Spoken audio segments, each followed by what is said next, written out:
सिद्धता आणि समारोपता करून घ्यावी हे जीवनाचं खरं साफल्य आहे. विठ्ठल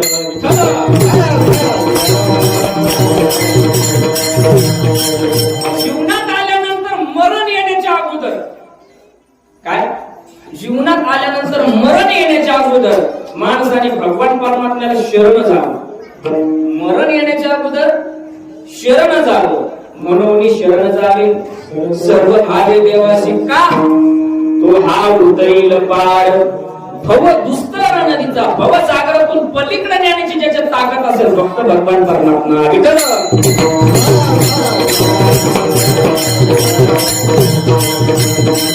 एक अशी जागा आहे तिथे आपला वशिला चालत नाही. नाम आहे मृत्यू. काय, सगळ्या ठिकाणी आपल्या जन्माला सुद्धा वशिला चालतो. कशाला, जन्माला सुद्धा वशिला चालतो, पण मृत्यूला मात्र वशिला नाही. जगामध्ये सगळ्या ठिकाणी कामं जर पडली, गाव लेवलचं काम असलं तर सरपंचाचं वशिला काम आहे, तालुका लेवलचं काम असलं तर आमदाराचा वशिला काम आहे, जिल्हा लेवलचं काम असलं तर खासदाराचा वशिला काम आहे. मी म्हणतो राज्य लेवलचं काम असलं तर मुख्यमंत्र्यांना देखील काम वशिला काम आहे, आणि देश लेवलचं काम असेल तर प्रधानमंत्री पंतप्रधानाचा वशिला काम येईल. पण मृत्यूच्या ठिकाणी मात्र कोणाचाच वशिला काम येत नाही.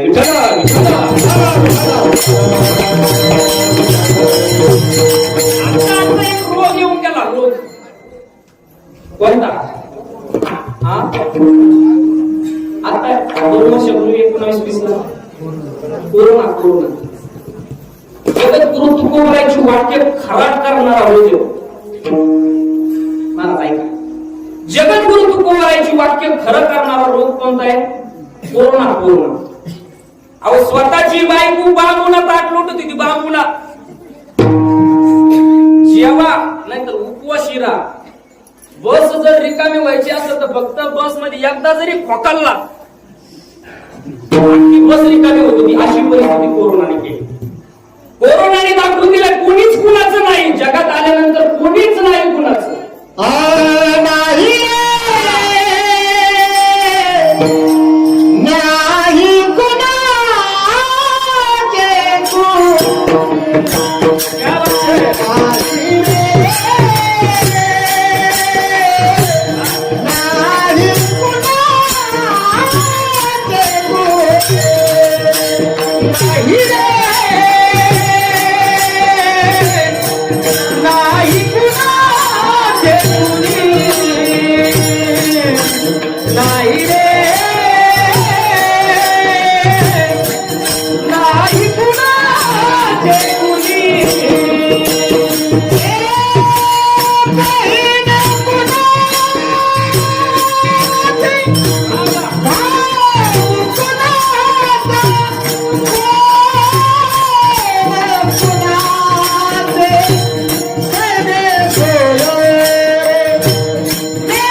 नाही दाखवून दिलं कोणी? अहो भाऊकीशिवाय लग्न झाले मुलांचे. कोणाचे? भाऊकीशिवाय मुलाचे लग्न झाले. भाऊकीशिवाय लग्न झाले. गावकऱ्याशिवाय लग्न झाले. नातेवाईकाशिवाय लग्न झाले. आई बापाशिवाय लग्न झाले. नवरीशिवाय. अहो दात घासत होती लोक. दात घासत होती. काय वरण यायचं होते. दात घासत होती तर नवरी वाटा लावायचा कार्यक्रम सोबत चालत होता किंवा नवरी आगमनाचा कार्यक्रम सकाळी दात घासायच्या वेळेला होत होता. कोरोनाने सगळं दाखवून दिलं. धनदारा पुत्र जन्म बंधू सोयीने पिसून सर्व मिथ्या हे जाणून शरण खाली. फक्त भगवान परमात्मा एक मात्र सत्य, बाकी कोणीच आपलं नाही. विठ्ठल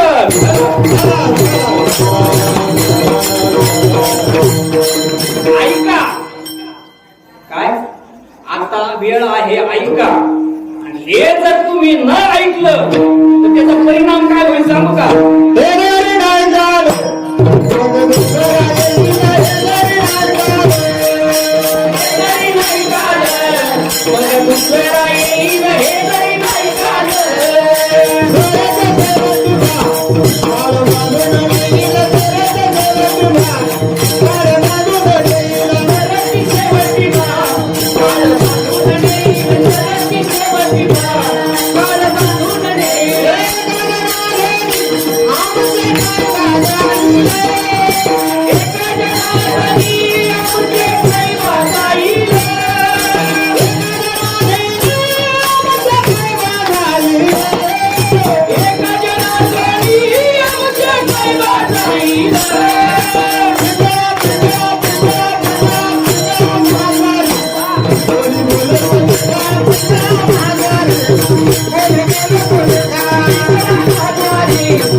हे जरी नाही काल मग दुसरा येईल, हे जरी नाही काल.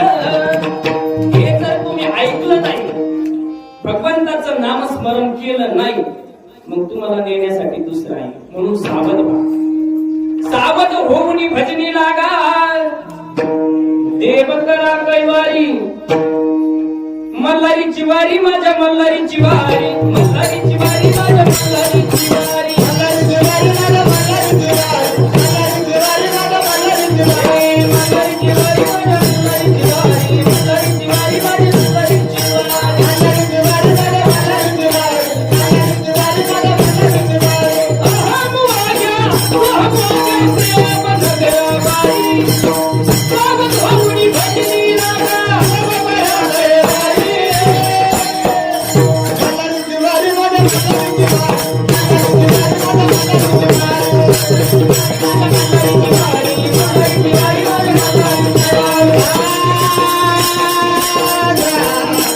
Bye.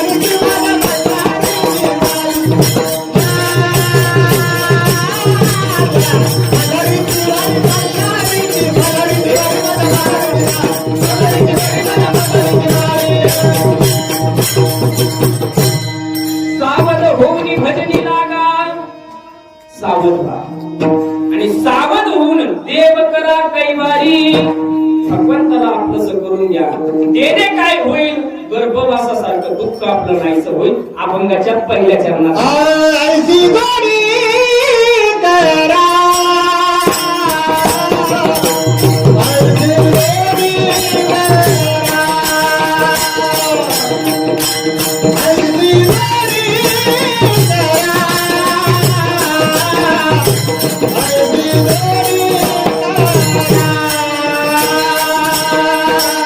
ऐसी गोडी करा,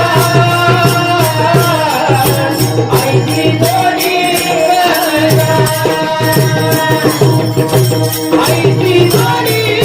करा, ऐसी गोडी करा, ऐसी गोडी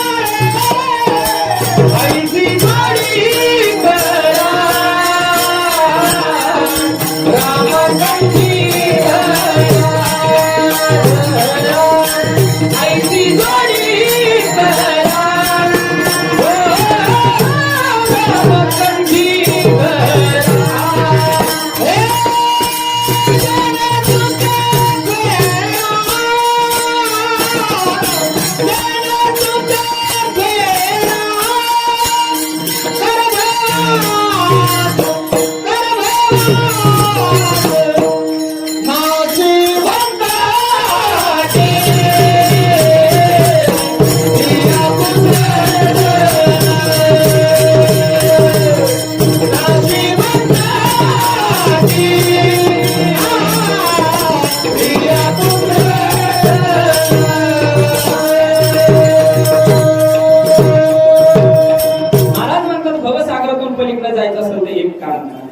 आईशी जोडी करा, रामकंठी धरा, जेणे चुके फेरा गर्भवास. रामायणाचा बोल प्रसंग आहे. राम प्रभूला वनवास जाहीर झाला. आता जाहीर कोणी केला हे नका विचार. राम प्रभूला वनवास स्वतः कैकेयी मातेने जाहीर नाही केला.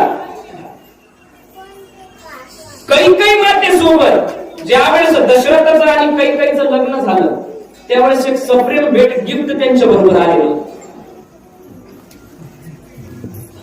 काय सप्रेम भेट गिफ्ट त्यांच्या बरोबर आलेलं होतं. तिचं नाव होतं मंथरा. या मंथरेनं काळी केली आणि एका घराचे 2 घर केले. अशा मंत्रा अजून पण संपलेल्या नाही. बऱ्याच मंत्र आज पण आहेत. हात जोडून विनंती राहील, सगळं काही करा पण एका घराचे 2 घर करण्यामध्ये आपला प्रतिसाद देऊ नका. विठ्ठल विठ्ठल.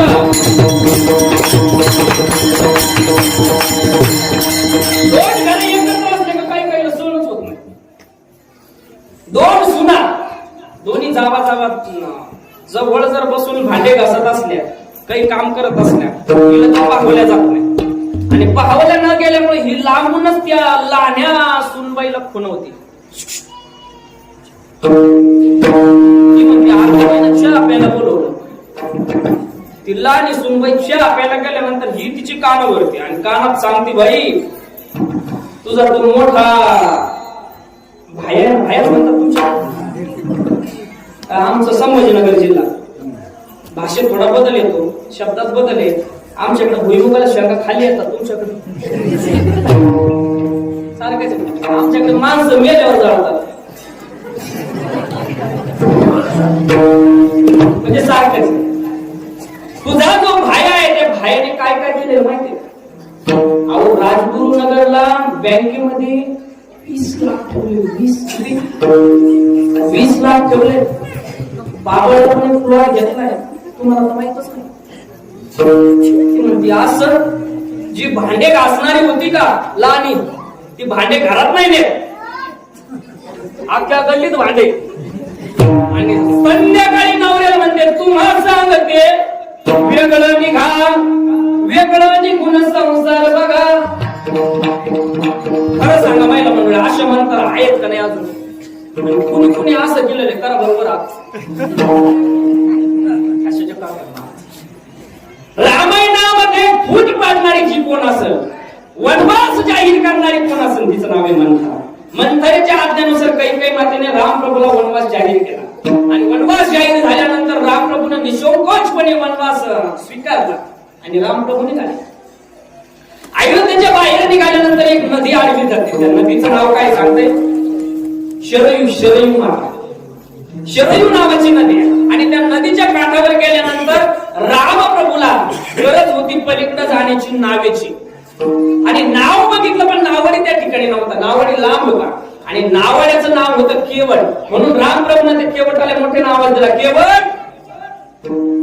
रामप्रभू तो केवट पळतच आला, प्रभू काय सेवा करू सांगा ना.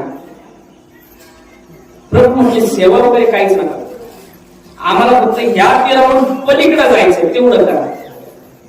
केवट म्हटला, महाराज देवा कोणतीही सेवा सांगा पण तेवढी सेवा सांगू नका, बाकी दुसरी कोणतीही सेवा सांगा. कारण काय? त्या केवटाने सांगितलं, रामप्रभू ऐका, ज्यावेळेस तुमचं लग्न झालेलं नव्हतं, तुम्ही विश्वामित्रांसोबत ज्यावेळेस जनकपुरीला निघाले, त्यावेळेस मध्ये तुम्हाला एक आश्रम लागला. आश्रम, त्या आश्रमात एक दगड होता. त्या दगडाला नुसती तुमची पायाची धूळ लागली, नुसता चरण स्पर्श झाला, दगडाची काय झाली?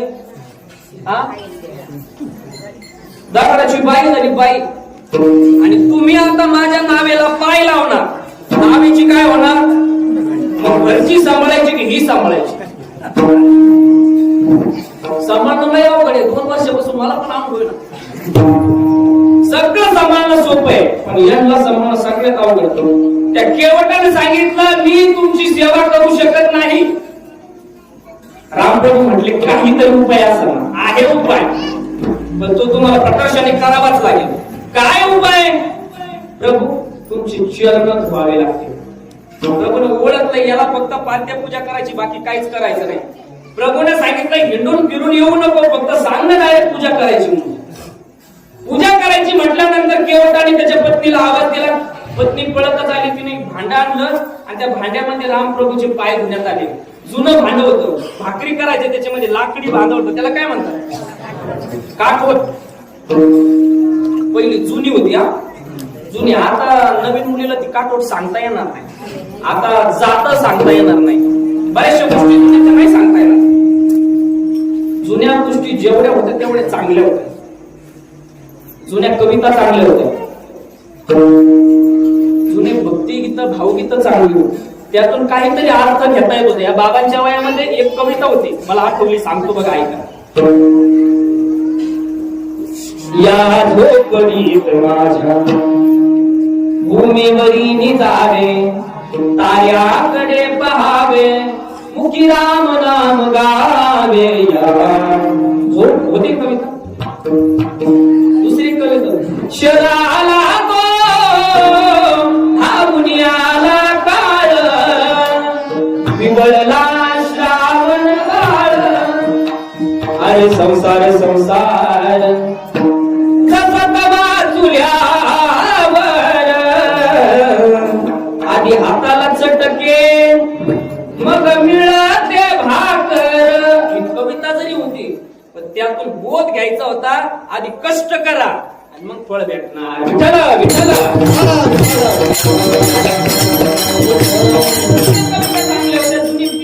काठवट भांडा चांगलं होतं, त्यात भाकरी पोट लागायची. आता काठवट गेली ना, आली काय? परत आली. आता परातीचं विशेष तत्व मी सांगतो तुम्हाला.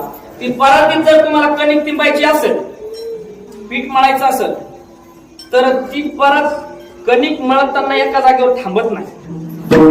त्यासाठी महिला मंडळीला 2 आकडे करावे लागतात. कशाचे? 2 आकडे केल्याशिवाय ती परत जागेवर थांबत नाही.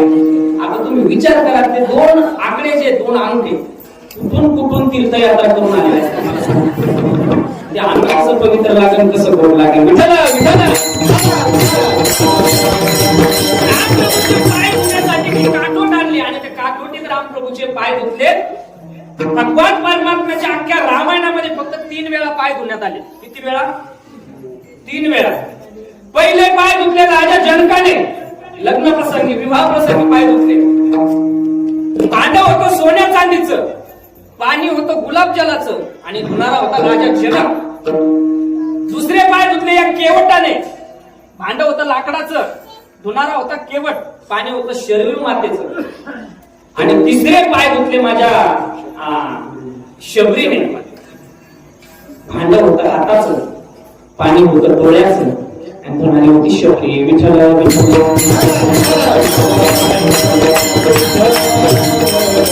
प्रभूचे पाय ते केवटाने धुतले प्रभूला नावेत बसवलं सीतामय्याला नावेत बसवलं लक्ष्मण भैयाला पण नावेत बसवलं आणि नाव निघाली नाव जात असताना पहिली पलीकडच्या तीरावर नाव जात नाही तोपर्यंत ते केवटाने परत रिटर्न युटर्न मारला परत नाव पाठीमागाने या काठावर येत नाही परत युटर्न मारला परत त्या काठावर अशा 50 फेऱ्या मारल्या किती 50 फेऱ्या मारल्या आणि 50 फेऱ्या मारल्यानंतर राम प्रभू म्हटले केवटा किती वेळेस फेऱ्या मारायच्या अहो 50 चक्र झाले किती वेळ इथं ठेवतोय केवट म्हटला राम प्रभू ऐका ना रामायणात असं कोणी कुठं लिहून ठेवलेच नाही का तुम्ही एवढ्याच जागेवर तुम्ही हे करावं म्हणून काय वनवास काढावं म्हणून असं नाही काय राम माझ्या नावे रामप्रभू म्हणजे तसं काय जमणार मला पुढे इबाऊत करणे आहे बरेच काम पुढे करायचे तसं काही जमणार नाही मग रामप्रभूला केवट म्हटला तेव्हा ऐका 50 फेऱ्या मारल्या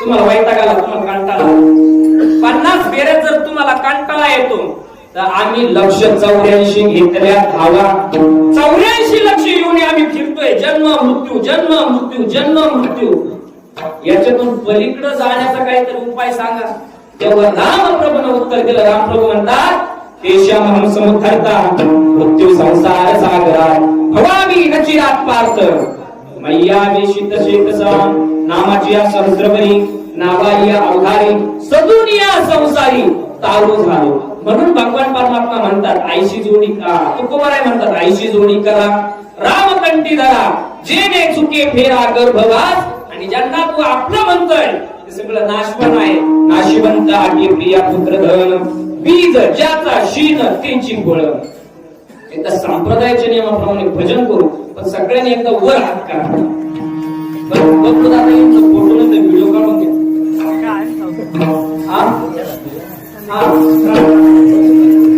कोण कोण करत नाही यातला दंड ठेवा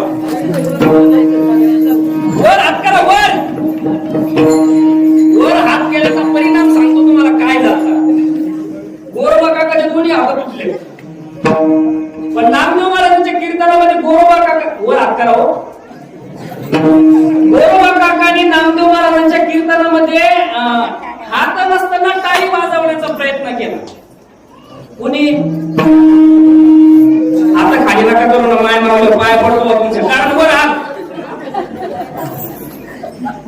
ते दोन्ही हात जे होते त्या हाताने गोरोबा काकाने ज्यावेळेस टाळी वाजवली त्या हाताला पण हात फुटले आणि त्यातून टाळीचा आवाज चालू झाला तशी आपल्याला टाळी वाजवायची आणि टाळी जर वाजवली नाही तर त्याचे विरुद्ध होत असतं त्याला हात फुटले आपले जातील का काय भरोसा नाही त्याच्यामुळे वर हात करा आणि मी सांगतो तशीच टाळी वाजवायची एक्स्ट्रा डोकं चालवायचं नाही करा वर हात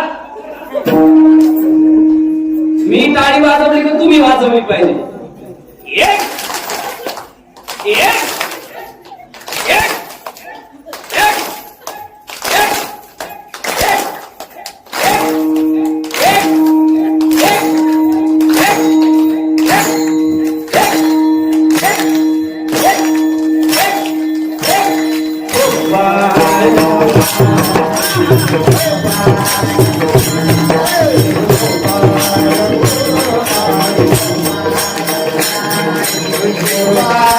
Bye.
गर्भवास नाशिमंत आणि प्रिया पुत्र बीज ज्याचा शीन तेची फळ भगवंताच्या नामस्मरण रूपी आपले नाव धड करा. महाराज म्हणतात नाव धड करा सहस्र नामाची. आता सहस्र नाम कोणते गीतेच्या शेवटी आहेत बघा. यस्य स्मरण मात्रेन जन्म संसार बंधन विमुच्यते नमस्तस्मै विष्णवे प्रभ विष्णवे. सहस्र नाम आहे त्या नामाचा तुम्ही जप करा. काळ तुमच्याकडे आला तर काय करायचं. महाराज म्हणतात तुका म्हणे काळा खाना तोंडावरी भाता भरा हरिराम वाणी. किंवा हरिपाठातले एक प्रमाण सांगतोय का. ज्ञानदेवी मंत्र हरिनामाचे शस्त्र यमे कुळ गोत्र वर्जिले असा नामाचा प्रभाव आहे. म्हणून भगवंत परमात्म्याचं नामस्मरण करा. यथामती यथा अवकाश भगवंताची सेवा करण्याचा योग सर्व प्रेमाची मंडळी सर्व तरुण मंडळी सप्ताह नियोजन करते वागीश्वर सर्व गणेश मंडळ त्या मंडळाच्या वतीनं ही सेवा करण्याचा योग आहे. 27 वर्ष आणि पारितोषिक विजेते हे गाव असल्या कारणानं हा सप्ताह म्हणजे नयन रम्य मनोहर सोहळा या ठिकाणी आहे. सगळ्यांचं एकदम भरभरून साथ या कार्यक्रमाला आणि दरवर्षीपेक्षा या वर्षीचं वातावरण जरा मला एक नंबर अशीच साथ तरुण मंडळींना द्या. ते झटायला तयार आहे, ते कष्ट करायला तयार आहे, ते सगळं काही करायला तयार आहे. फक्त पाठीवर हात तुमचा पाहिजे. ज्यावेळेस पाठीवर या तरुण मंडळीचा तुमचा हात त्यांच्या पाठीवर असेल मला नाही वाटत त्या जगामधलं कोणतंही काम अशक्य त्यांच्या जीवनात. तर ना भाग्यवंत नटी हरी कीर्तना त्यांनी तर असा निर्णय घेतलाय 4-5 जणांनी का बदल करायचा स्वतःमध्ये. नाही म्हणूच नका तुम्ही. पुनश्च एकदा सर्व गावकरी मंडळींच्या भगवान परमात्म्याच्या चरणी नतमस्तक होतो. माझ्या पवित्र आई वडिलांच्या चरणी नतमस्तक होतो आणि सेवेला या ठिकाणी पूर्ण विराम देतो. या ठिकाणी सेवेला साथ करण्यासाठी माझे परममित्र मृदंग विशारद माऊली महाराज वरसाले ज्यांचा आपण आवाज अख्ख्या महाराष्ट्रात ज्यांनी महाराष्ट्रात हलवून ठेवलेला आहे. महाराष्ट्रातील सुप्रसिद्ध गायनाचार्य गान कोकिळा अनिल महाराज साबळे महाराज देखील या ठिकाणी उपस्थित आहेत. पेटीवर साथ करण्यासाठी बाबा पण आहे आणि सगळे तुम्ही श्रोतृ मंडळी या ठिकाणी कीर्तनावर उपस्थित राहिला याबद्दल मी सर्वांचे हार्दिक आभार व्यक्त करतो आणि सेवेला पूर्ण विराम देतो. विठ्ठल जय जय.